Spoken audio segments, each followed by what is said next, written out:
एक गांव में श्यामलाल नाम का एक किसान अपनी पत्नी और 3 लड़कों के साथ रहता था।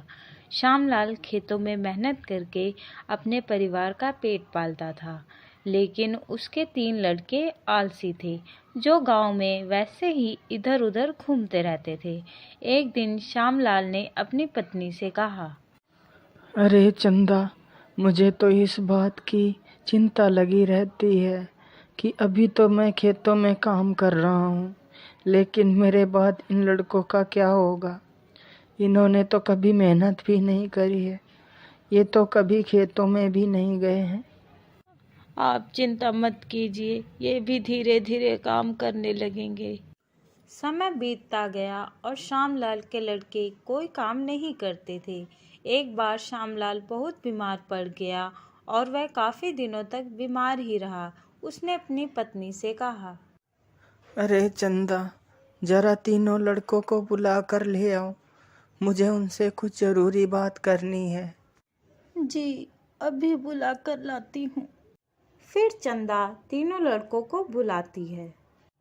अरे सुनो बेटा, तुम्हारे पिताजी तुम्हें बुला रहे हैं। जी माँ जी, चलिए। फिर वह तीनों लड़के पिता के पास आ जाते हैं। जी पिताजी, आपने हमें बुलाया, बोलिए क्या बात है।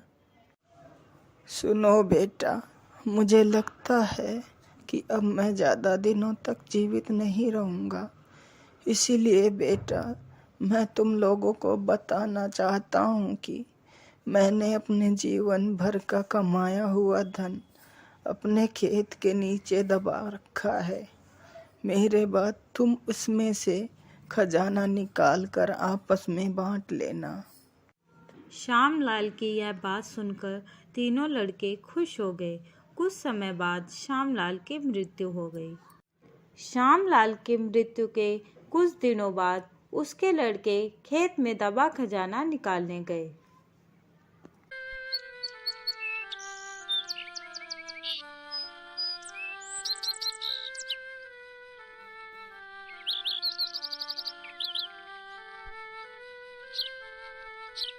उन्होंने सुबह से लेकर शाम तक सारा खेत खोद डाला, लेकिन उनको कोई भी खजाना नजर नहीं आया।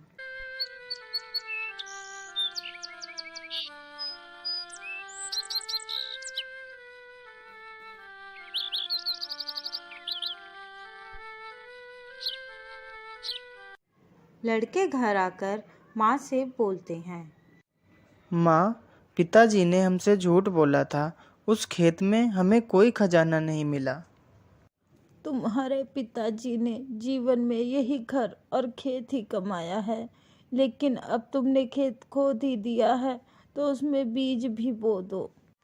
ठीक है माँ जी, जैसा आप सही समझें। लड़कों ने माँ के कहे अनुसार खेत में बीज बो दिए और खेत की देखरेख करते रहे।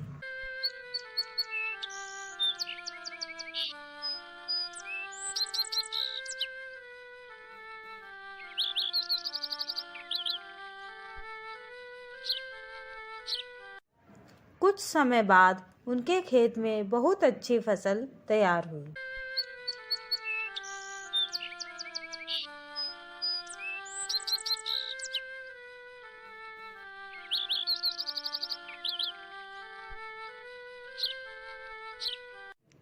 फिर वह उस फसल को काटकर बाजार बेचने गए। फसल बेचकर उन्हें बहुत अच्छा मुनाफा हुआ, जिसे लेकर वह अपनी माँ के पास पहुँचे।